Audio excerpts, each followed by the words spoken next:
Hey friends, welcome to another Minisode. Did you get a chance to listen to the episode with Karen Dittman? She's got such a beautiful story. Adoption, miracles with infertility. How can you not love God after hearing her story and how beautifully he did things for her? And I was very happy to hear that her daughter is on the right track now in life. These things should give us hope as we listen to them from other people. That's why we're supposed to share our testimonies, because it's supposed to light a fire inside of us to be encouraged that maybe this can happen for us too, even if it ends up not happening because it's not God's will. But we should still have that expectant hope that it can. For anyone who's dealing with infertility, don't give up hope for your miracle that maybe God will give you your own child. I've known several people who have dealt with infertility and maybe they went adoption, maybe they just gave up for a while and then it happened. So God does what God does, and I love it when he shows off like that. Okay, so today we're going to talk about something else that Karen and I discussed in the episode, which was community, namely for moms, but men listening, I know you struggle with community as well. You have been told if you're of a certain age that you don't open up to other men. Maybe nowadays, if you're afraid to do it now because of the way that they say all male friendships, they just look like they're light in the loafers is what I'll say, but you know what I'm actually getting at. I've heard people talking about that with Frodo and Samwise from the Lord of the Rings. There's a kid's book. Uh, it's called Mr. Toad and something. I can't remember, but they were trying to do that as well a couple years ago. It's ridiculous is what it is. I'll go there. It's ridiculous. Men can have friendships. They can have deep friendships, and that doesn't mean something else. But anyway, we're not going to harp on that. I want to talk about community, especially for believers and women. We struggle so much, like Karen mentioned in the episode, with feeling like we have to have it all together, especially if you look at the Instagram reels and you look at maybe your friends who are posting things. They're not always posting the difficult times of the day. Nobody wants to post that. Perhaps we should start doing it, but nobody wants to. We don't want people to see that we struggled again with snapping at our children, or we snapped at our spouse because of something stupid. Nobody wants to post about that.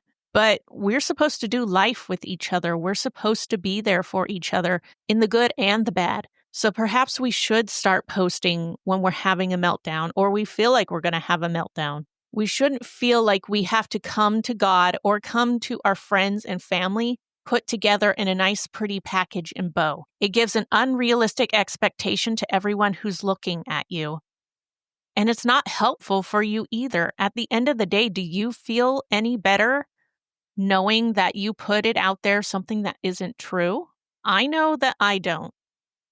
And that's why I don't post a whole bunch of selfies of myself. I used to do that a lot when I was super insecure with who I was. But I've gotten to this place where I am no longer insecure with who I am. Or if I am, just, whatever. I don't know what to do about it, but posting pictures and getting people to like it and say comments is not going to help. I know because people have liked and commented and said nice things about my pictures, and I still have low self-esteem now and then. So obviously that's not going to help. And it's probably not going to help somebody else in other ways as well. So why am I going to do it? That's just me, not throwing shade to anybody who feels the need to do that. But perhaps you should find out why you feel the need to constantly post pictures about yourself, or that you feel the need to constantly post perfect pictures of yourself or of your family instead of just being real. Facebook is supposed to be a place for us to connect with old friends, with family, and be social. So let's think about it in the sense of what we would be doing in real life, I guess, when you're out and about. Would you really be pulling your phone out and trying to find the perfect angle of the sun and making sure you had the right filtering and that you looked all nice and smiley and take your picture while you're out with your friends? Or would you just take a picture with your friends and then post that because you're in a moment, you're having a happy, wonderful moment, and maybe you don't look the best, but you don't care because you're happy and you're in that moment? Those are the kind of things we should be posting. If we're struggling, we don't need to air our baggage on air because that's also something we shouldn't be doing. But if you have somebody that you know you can trust, that you're friends with on social media, perhaps go to them in a private message and tell them what you're struggling with.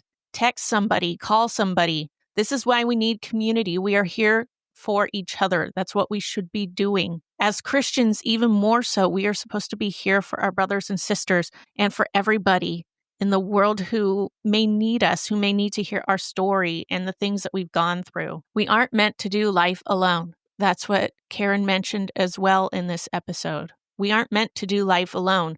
There are going to be tough things in life where we need each other. And if you don't have anybody because you've been pushing them away like I used to do, where would I have been in my life had it not been for the people that God had placed in my life? If I had just shooed them away and been stubborn like I was, saying I didn't need anybody, I was an island, I don't know where I would be. And if that is you today, whether you're a man or a woman struggling with this topic of community, you need friends. This reminds me of the episode I did with Jake Thurston. I will link that in the show notes. It's a powerful episode as well, talking about the importance of community. I can't stress it enough how much we need each other. Through the dark times, through the good times, we need each other. The Bible says to weep with those who weep and rejoice with those who rejoice. You can't do that if you are alone. If you have good news, who's the first person you want to tell? Think about that. That's the question